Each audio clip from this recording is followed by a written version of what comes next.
Joining us to have this conversation about Nigeria's economy strained by soaring fuel prices and weakening Naira is Dr. Jide Johnson. He's a director of special programs. Thank you so much for joining us, Dr. Jide Johnson, on the program today.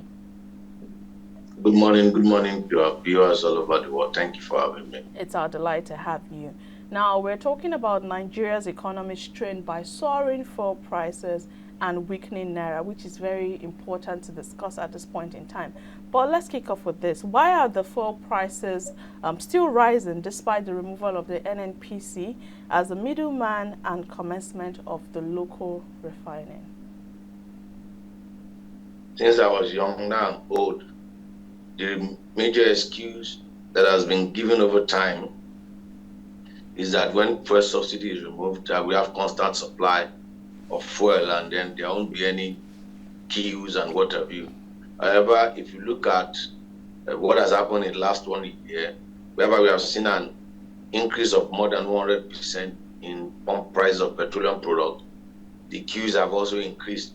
In actual sense, the costlier it becomes, the harder it becomes to get.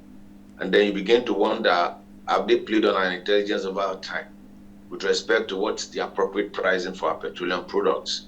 Another excuses that have been given in the past is that there are soaring prices of petroleum crude oil as a result of escalation of global crisis in, for example, the Ukraine-Russian war, and then what we have in the Middle East have been used as excuses in the past. However, a lot of Nigerians felt that with the coming on board of local refinery, another excuse that was given in the past is that we are not refining the product locally. And different timelines were provided by government that at some point in time, the Polaco refinery will become working, the Kaduna refinery will become working, the Warri refinery will become working. And once we have all of that on board, and when Dangote refinery comes on board, everything will be fine. It's more or less like it's abracadabra. The more you look, the less you see, rather than ameliorate the conditions of Nigeria with respect to the effect of the hike in petroleum products have on the cost of living and standard of living. It has worsened the situation.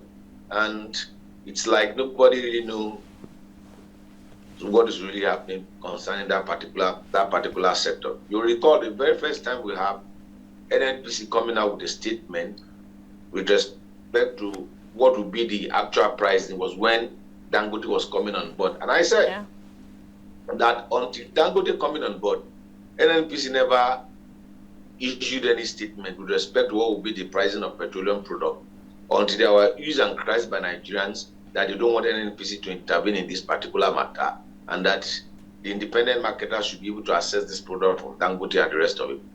And more or less, it's clear that there's a cartel of what is called in local parlance a cabal controlling that particular sector. It's unfortunate, but that's the reality of our experience in Nigeria.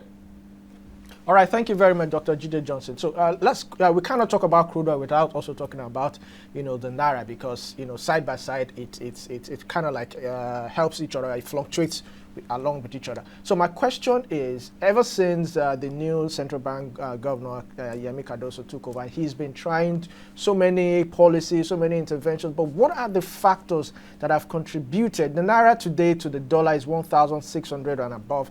What are the factors contributing to the depreciation of the Naira, in as much as the Central Bank of Nigeria has come up with different interventions? Monetary interventions cannot solve that particular problem.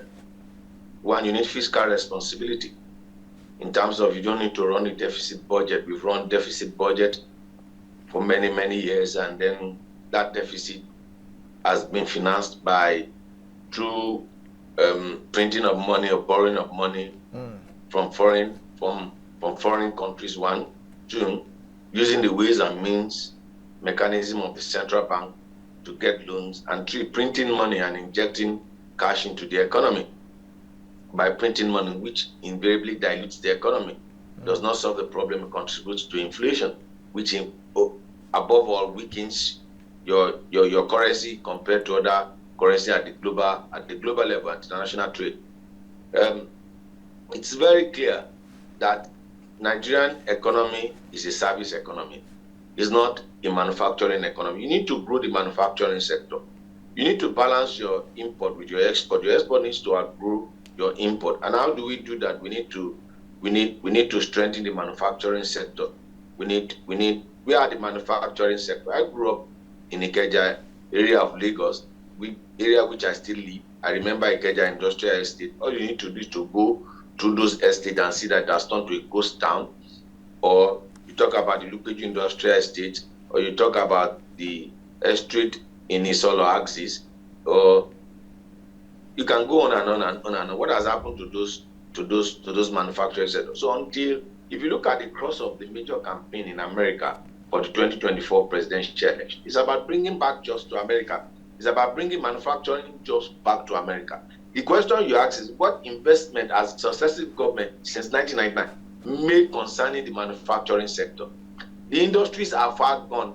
The Manufacturing Association of Nigeria, they've been crying for more than 20 years with respect to different types of intervention that they want government to do, a protectionist agenda that government should do to protect local manufacturing sector. What have we done concerning that? So the Naira cannot gain strength comparable to the foreign currency until we invest. The ones that are making money at the banking sector, look at the profit that the banking sector posts. It is people in the service economy. Look at the profits that the telecom sector posts at the end of the year, and compare that with what happens concerning last year.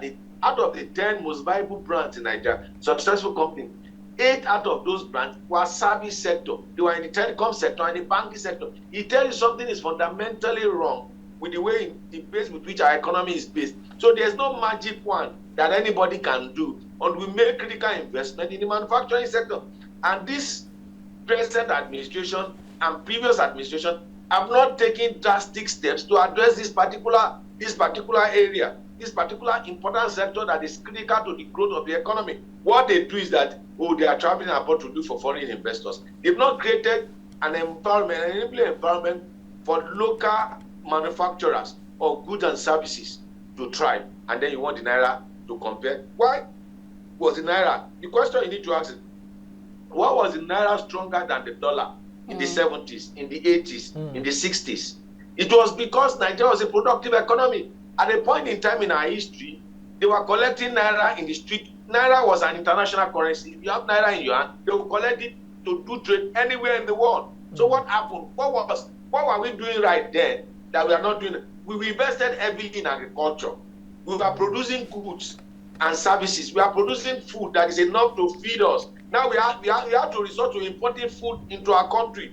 The money, the and foreign exchange that should be used for other sector is being used to import food, to import rice, to even import fabrics. When in the past you have many companies. Look, in the last 2 years, I've been fortunate to travel to Kaduna, and I think I've spent at the stretch on 7 different occasions, at least one week in Kaduna, for about 6 or 7 times. And then I was taken to where you had pan, this video manufacturing, what have you in Kaduna, the industrial areas in Kaduna. It has turned to ghost town. When people are talking about, people that grew up in that era, that worked in that era, you need to see the nostalgia with which they talk about it. So you ask yourself, what has happened to what we used to have in Aba? What has happened to what we used to have in Kaduna? What has happened to what we used to have in Enugu?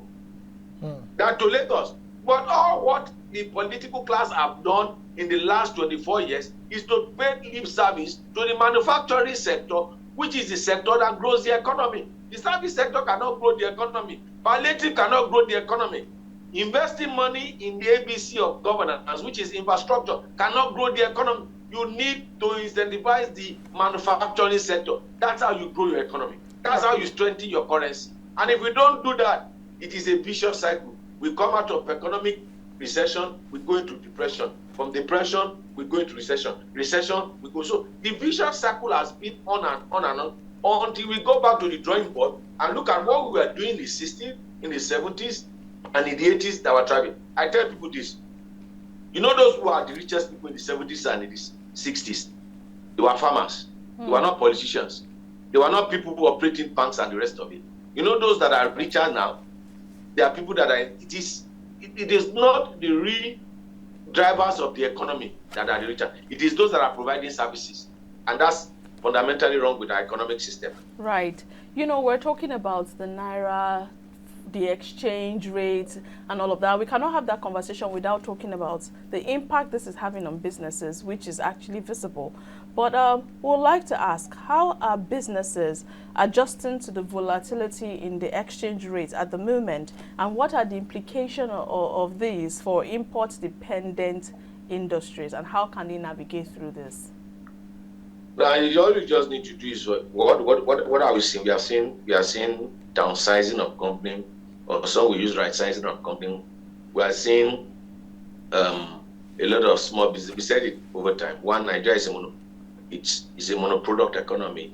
The major resources we get is from the sale of crude oil, and which is also the driver of the economy, because every economy is driven by energy, and the major supply of energy that we have is from fossil fuel.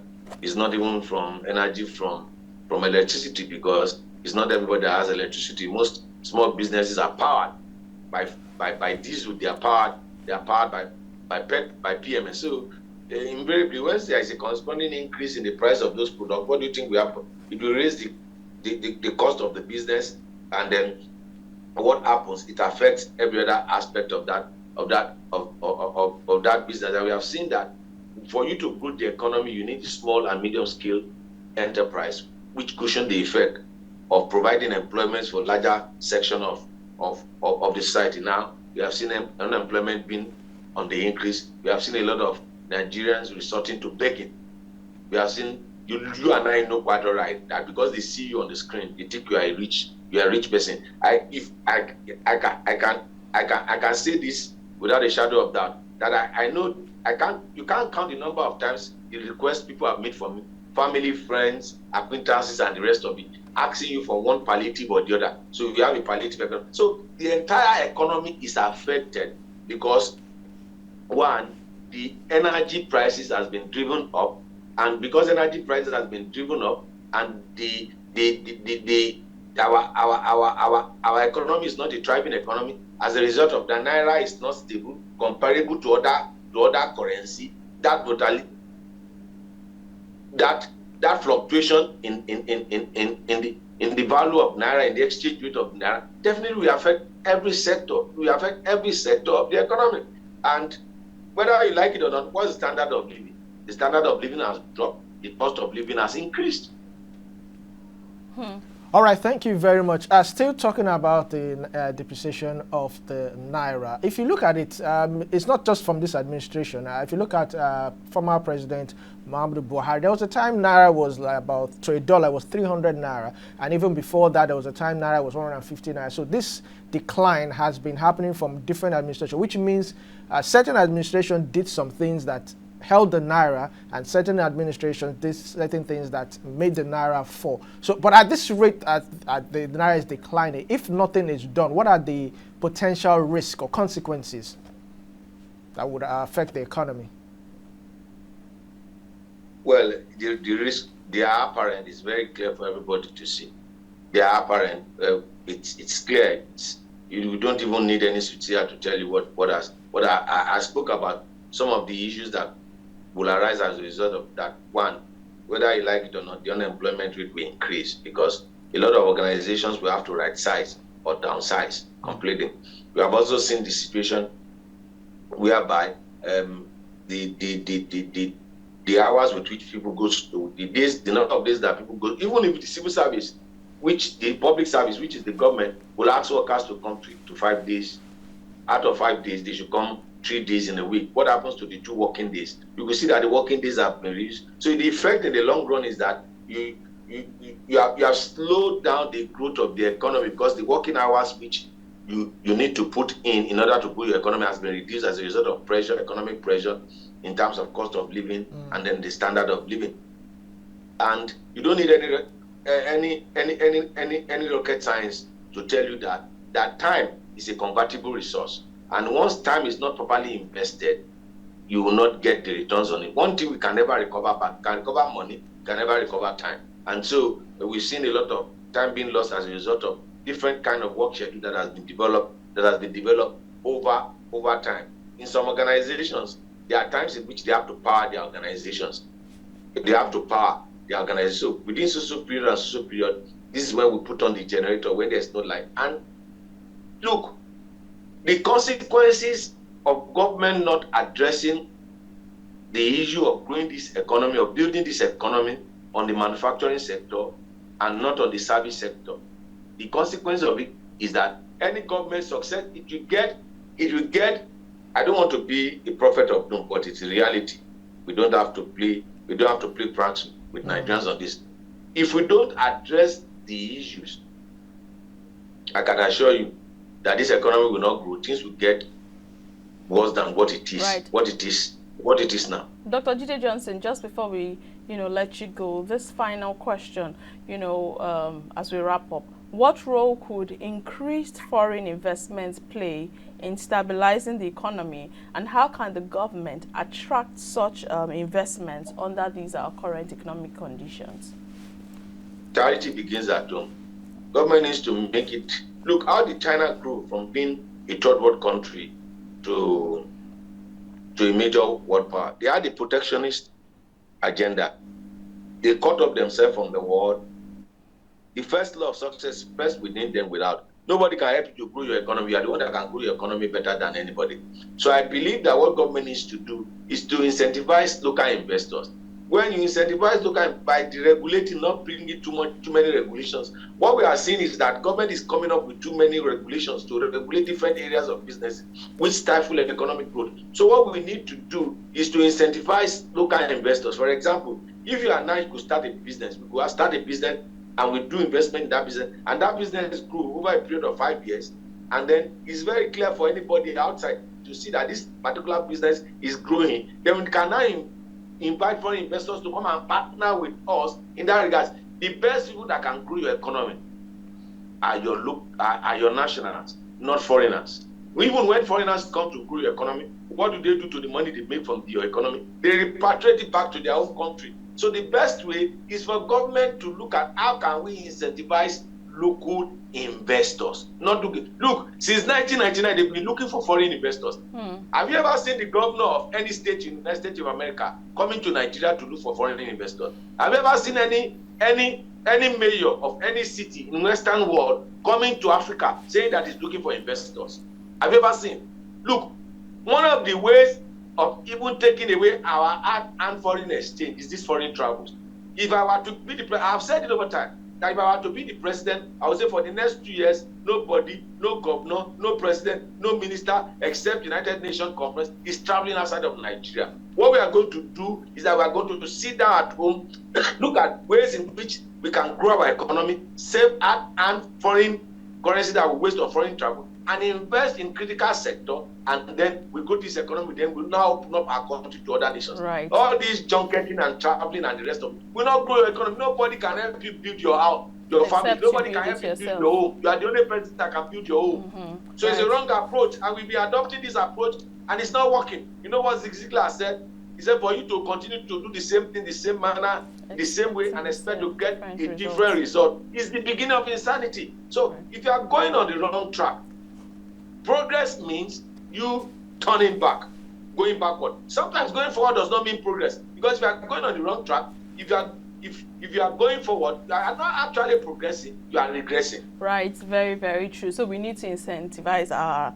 local investors and focus in that area. A fantastic analysis, I must say. But that's where we have to wrap up the conversation with you this morning, Dr. Jide Johnson. Thank you so much for joining us and for sharing your thoughts with us on this issue. Thank you.